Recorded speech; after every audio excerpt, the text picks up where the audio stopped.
Welcome back, friends, to the shop. Is it getting cold at your place yet? Boy, it's been getting cold. It's been rainy and kind of cloudy the last couple days, and the clouds just parted, and I can see that the snow level has dropped to several thousand feet. So it's a good time to do maintenance and things. That's kind of the traditional way farming was, is you made hay in the summertime, right, and all that hard work, and then the winter time came. It was all about looking after your things and maintenance and sitting by the wood stove as much as possible. So we're going to be looking at, I'll be sharing with you my leather preservation kit. This is really important. A lot of the leather items that we have nowadays, you know, are kind of special. You know, of course, when you get a nice axe, handmade axe, or a sheath, or leather belts, or those things, or maybe even heirlooms like Granddad's old rifle sling. We want to look after them, and there's no reason why these things shouldn't last generations if we just take the basic steps. So let's take a look at my kit, and then we'll get into how to look after these things. Before we get into the kit and what you guys might want to consider putting together, get the fire going here. You want to be sure when you're treating your leather that it's warm.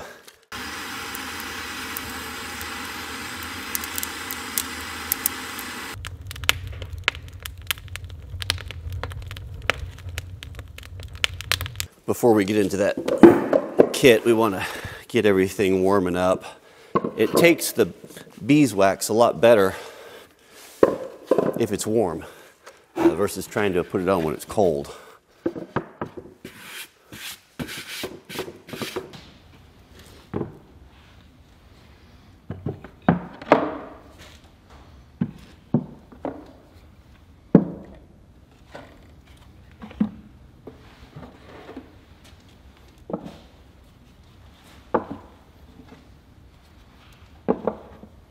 Your whole leather kit pretty well fit inside of an ammo box. It's pretty hard to beat ammo boxes for storing stuff. You can get everything in there for your leather and also for your shoe care. I'm surprised how many young guys don't know how to polish shoes or never really think about polishing shoes. I think about, you know, when I was a boy, that was the ritual. It seemed like every Sunday morning, you know, we wore cowboy boots at the time, and right before church, I remember my dad and I would sit together and polish our boots, shine our boots. It seemed like every other Sunday or so. But so you can get all that in here. So what you're going to need to start off with is a good horsehair brush. Nothing puts a shine or that nice sheen on leather like a horsehair brush. This is the one, probably one of the ones that we used growing up when I was a kid. Made in Israel. These things last forever. I don't know if there is any wear out to them for just your common guys, but that puts such a nice shine on it. Cowboy boots, leather shoes, anything like that, and it's just a great shape. How many hundreds of years of shoe shine, guys, has it taken to come up with this little shape? Look at the rocker in it. You know, just that. I love to see that. You just wonder how they came about and why they are the way they are, and it's because lots of smart guys, and that's what they finally figured out works best. So horsehair brush. Now, if your leather's really dirty, if you work outside with it, your axe sheaths and stuff, you want to clean it first before you apply it. I mean, you imagine coming in, if you're going to, you don't want to put like hand lotion or something on dirty hands, right? You want to clean your hands first, and the same thing goes for leather, because leather is skin. Let's forget, or not forget that. And the reason why it goes bad and dries out is because, you know, once it's off the animal, it's not replenished with the natural fat and oils, but we can reapply those. So saddle soap is a good way to go. You should get yourself a can of saddle soap. Again, that'll last you for years and years. Now, I've got some of Granddad's old stuff here. My granddad, look at that, G.I. Joes. Those of you guys that are Pacific Northwest guys will remember that. G.I. Joe's, $3.99. I'll bet I was with him when we went and bought this. Granddad, he was a snow seal guy. He just loved snow seal. You know, there's no such thing as a waterproof leather boot. Let's be honest about it. So when we were hunting, you know, that was always a problem. He was super concerned about having wet feet. He'd always say, you don't want to get wet feet or a cold shoulder. He goes, if you get those, you're done. I never really knew what a cold shoulder was, but that's G.I. Joe's. But the common theme you'll see here with these protectants, and just like here, is beeswax. Beeswax, I think, has been pretty well determined by everyone that that's about as good as a guy can get. And I didn't realize until I was setting up for this video that the old snow seal does indeed have beeswax in it. But this was that was Granddad's go-to stuff right there. And it worked good. We hunted many, many years with dry feet because of the snow seal. But I don't use snow seal anymore. I use something different here, and I'll show you in a minute. Some other options for cleaning that I have been using is the, as you guys know, I'm a huge homer for Obenaufs. Obenaufs is, I was introduced to their stuff in wildland firefighting. Guys they just swear by it. And even what I prefer over the saddle soap is their leather cleaner. It's a little bit easier to use. It seems like it's easier to rinse out. No harm. And the nice thing about Obenaufs is you don't have to wear gloves with anything. You're not going to get poisoned, right? Obenaufs was one of the first companies that supported our channel. They did a huge giveaway. It was funny. I asked them if they would do a giveaway, and they said, yeah, anyone who comments or sends us an email will send us one of these. They literally sent out thousands of these little single-serving use Obenaufs HD. It took months. I felt so sorry for them. They weren't really prepared for the volume, but they've always been with us, and I appreciate that. So this is one of those little sample sizes here. So let's finish off here. Of course, you know, and again, this is that common theme, you know, we wear Dansko's beeswax. You can see right there, the Danes, you know, they know about leather. They do a lot of stuff with leather, and everyone pretty much agrees that beeswax is definitely the thing. Okay, so you don't need snow seal, you don't need any of that stuff. The only thing a guy needs is a way to clean the leather and Obenaufs. And Obenaufs comes in two ways. You can see that this is the HD stuff. It's the classic, it's just gorgeous stuff. It has the consistency of kind of a cold honey. It's a proprietary secret. No one knows the secret ingredient, but it is awesome for leather. And the fact that this has this thickness, this consistency, means it lasts a long time. I think that's why they gave it the HD name. Now, they sent me something years ago, and they said, try this, you might even like it better, and I have. I do like it better. It's the exact same thing as the Obenaufs HD, but it's in a liquid form. It's more kind of well, it's thick, like oil, but what's nice about this is that it just seems to be easier to apply, where you have to spend a lot more time rubbing the HD in. Now, the nice thing about it is it's kind of grab and go, and it's not going to spill, you know, make a big mess on you. But either one, whatever you want to go with, it's just, but if you're in a hurry and you want to just get it done quick, the liquid stuff seems to work really well. And that basically rounds out the kit. Let's see how we're looking here. Oh yeah, everything's nice and warm. With everything nice and warm, we're ready to go here. I'll even set this stuff warm up. Well, if you keep it inside, it'll be just fine. But what I'll do is, there's just no substitute for using your hands with this stuff. Your hands work great with the Obenaufs. The moment you touch it, you know how delicate beeswax is, it starts to melt, and that helps to, definitely helps to get it into the pores of the leather. I'll just pour this into a small can so I can dip my fingers in it a little bit easier. I wanted to share a couple things with you here that were, you know, some of this leather stuff is so many memories in it. This is the combo that I was telling you about. It was my hunting knife setup that I bought that was just like my granddad's. And special thanks to Ken. I told you guys that on my last hunting trip, I lost my pixie knife. And it was the knife that fit in this sheath. This is the old Gerber factory sheath that they made with the double knife. When I was a boy, I just remember that was so cool. I wanted one of those so bad. My granddad had the exact same one. And so kind of interesting thing. So granddad's knives, so the knives that came in these, it was the shorty and the pixie. That was what they had named them. And why they had a double sheath like this for two knives, I'm not really sure, other than my granddad always kind of, what he did was when he would butcher with the shorty, the bigger knife, and then he would he'd keep this sharp, and he would work around the joints and stuff if we were boning things out. Just, you know, I don't know why the double knife, but I always thought it looked it looked really, really cool. But my friend Ken, he actually found one of these and sent it to me, and it's not doesn't have the armor hide on it, but it's the way the original ones were. This is the way Granddad was, and then they put that armor hide on for a few years. But special thanks to him for that. That combines the set, and that's pretty cool right there. That's a lot of great memories here. So I still use this sling. This is my Granddad's hunting sling. This is what he carried for as long as I knew on his Remington 700. and it was getting a little bit dry when I got it and took it off his rifle, and I have very painstakingly kept it clean and restored it with Open-Offs, and I still use it to this day. I use this on my precision rifle, my Creedmoor 6.5. So I, not all the time, but I break it out for rifle courses, and it's got sentimental value in special cases for me. Or special, it's just kind of special memories for me. So this is a belt that I wear. The nice folks over at John Neiman, they sent this to me years ago, and they put my name on it. And this is a handmade leather belt. And this is what I usually wear for out for good.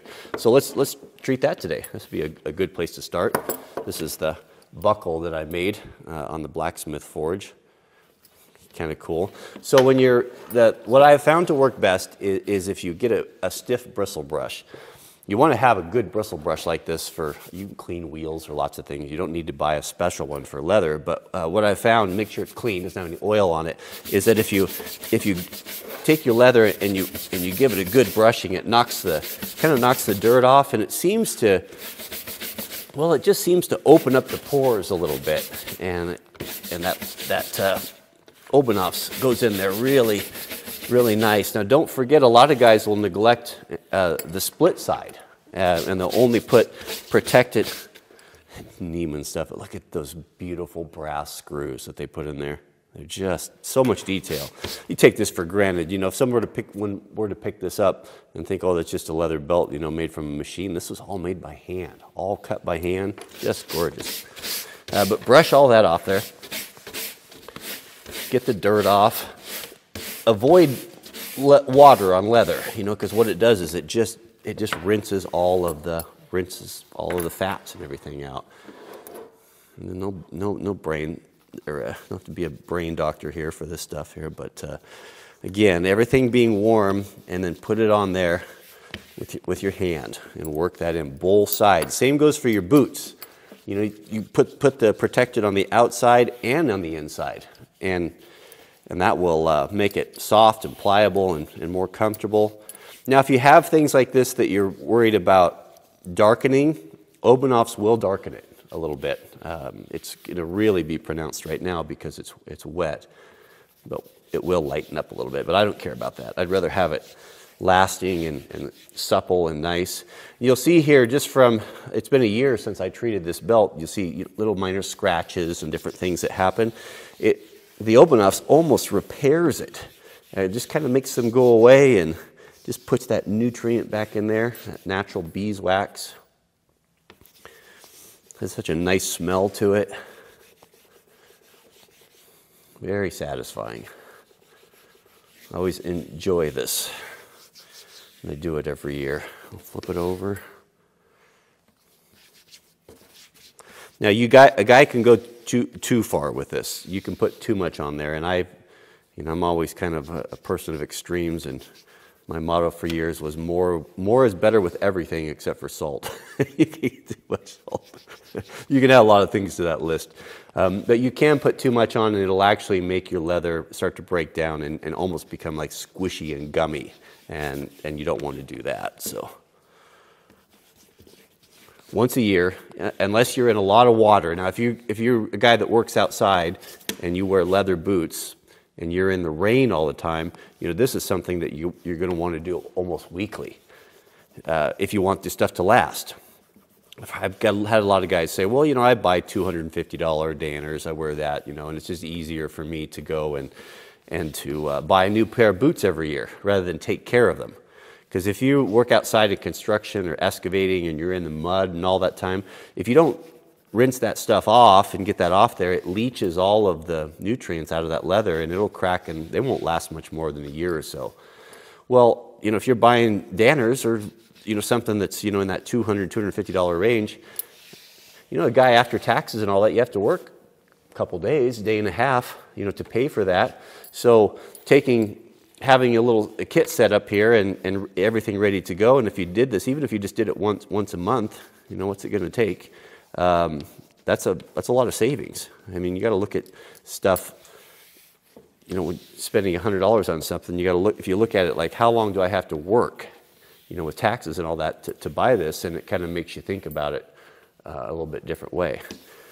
But there's that. Looks nice, doesn't it? It's not too much, just right. And this belt, if you do that once a year and take care of this, this belt will last you your entire life. It's just amazing the difference. Leather gloves, that's something that a lot of guys don't do, but I've been putting the Obenaufs on my leather gloves. It makes them so much more comfortable, it makes them supple and pliable, and much more abrasion resistant. They seem to last like twice as long than they do when you don't put that on there. Now, once you get that on there, I'm going to do this speed this up a little bit because you guys don't have all day.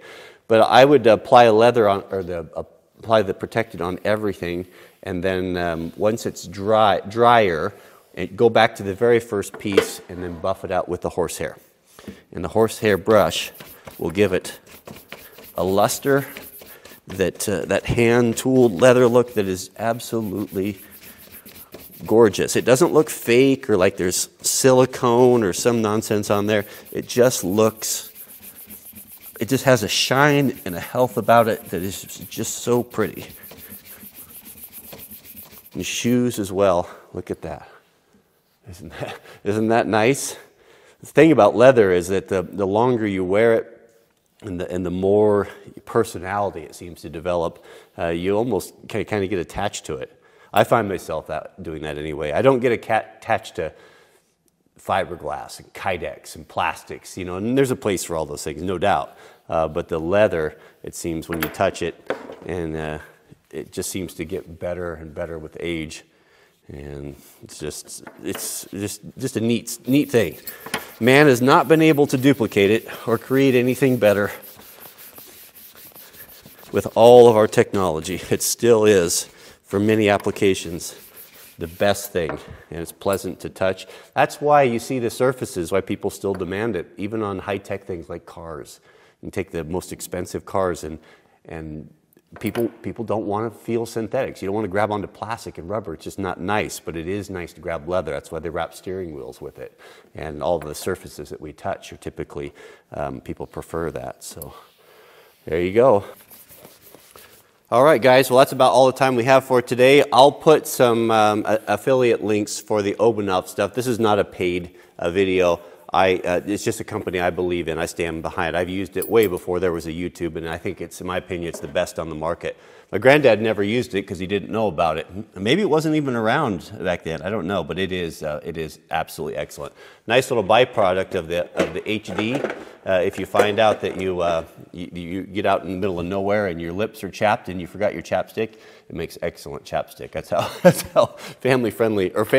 That's how skin safe it is. All right, so members, this is a little key to my members. You guys know that there's a membership option for the channel. If you go to the home page, you can take a look. If you click on that, you can support the channel that way. What that gets you is early access to some of the, not as many as possible, early access to videos, as well as you get the special Wranglerstar icon next to your name, denoting that you are a member. And once you're a member for a year, you get the coveted Loctite icon. I have something special for you guys. I did a video of building the Mark 18. So if you're interested in that and you'd like to see that video, you can join the membership and you will have access to that. We're going to be doing more of this sort of thing on the members only page. And I think you're going to be very interested in doing that. So with the demonetization and all the changes and whatever the direction that YouTube seems to be going in, the burden for supporting channels that you like is going to fall upon you guys. So you can go over there and watch that, and you can enjoy that. If not, you can just watch the regular videos. But that is over there for you guys as a thank you to members. I think you'll enjoy it. It was a fun project, and it is. It's something that I'm very proud of. So thanks for watching. May God bless you. Keep us in your prayers, and we'll see you guys on the next video.